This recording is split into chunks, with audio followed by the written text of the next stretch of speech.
the heck? Give me some freaking... Give me the foam! What?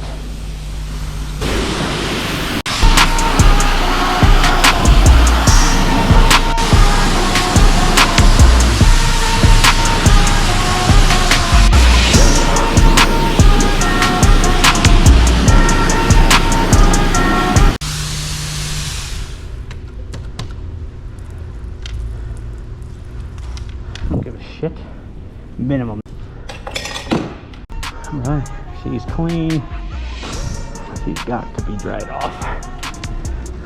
Out to the sun we go. Yeah, I gotta bring it inside. I don't know what's going on with the brake. Might go film a video ride out in the desert, out a place called Dell with a friend tomorrow. We'll see. I'd like to, but I'm not going if I don't get my bike fixed. I feel a lot better about it if I knew my bike was tippy top. I've never been there, so nothing like a clean bike. She's sexy. Dead sexy. I'm rich and I'm dead sexy. Oh yeah. Yeah, we don't want to put her in the house caked in mud, so she's gonna get the old royal treatment because, after all, she's royalty. When I wake up, I need to address what is happening with my front brake. I think it's stuck in the air, so shouldn't be hard to redo. We're just gonna have to pull off the banjo bolt, little fitting right there, see if my O-rings are in, maybe do another bleed job. As soon as I get on the road and smash on them, it does not stop, so I'll figure it out. There's only so many things it can be. Great thing about these, they're not tremendously hard to work on. Anybody can do it, I think. And there's so much content out there, tutorials and everything on really how to replace sheets. Holy cow, we got a Breaking Bad van rolling up and give me the, yeah boy, you need to stay away from me, guy.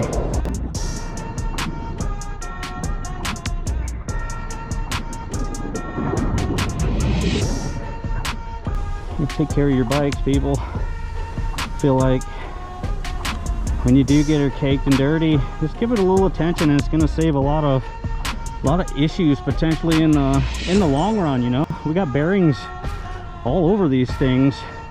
If you don't wash them, you don't clean these things. I'm definitely learning, like, just to do it more. Could definitely save you in the long run pulling your bike apart and replacing bearings because you just let sand, dirt, mud get caked everywhere and not cleaned it up. So that's my little tidbit of advice to you. You love your shit as much as I love mine, and I know you do. I know you do. We take care of them. They're not indestructible. They need a little bit of TLC. Make sure you're checking your rides. Keep them safe, keep them clean. Chain's still good, and it's actually been at a really good tension for quite some time now. Usually it likes to move on me and get pretty slack, but we've been set real nice for a while now. So we got a couple of spots here and there. Yeah, we're not gonna hit anything treacherous on the way home. Keep it dry, keep it out of the shit. Ah! God! There's all my shit. We got a ride on our chamois cloth. One more last look over. I think we are clean. Okay. Oh, I think we turned the breaker off for sure. Smartly.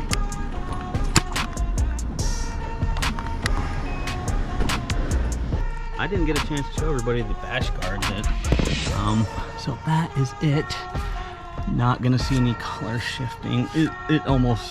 It's never gonna get any sun, so, but that's what I was referring to as far as that UHMW guard. So it's just gonna protect the bottom from all the rocks and stuff from, I don't know, denting it and making it look ugly, but it will not prevent it from blowing out these super duper small welds on this. So I think I mean, I don't hate it, I don't love it.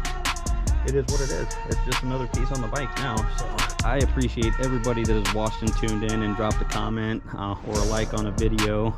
It's not going to stop, and it's only going to get better because the snow is going to melt and we are going to go have some real fun up in the mountains. So again, thanks to you everybody. Don't forget, please like, comment, and subscribe, and we will catch you in the next one. Peace.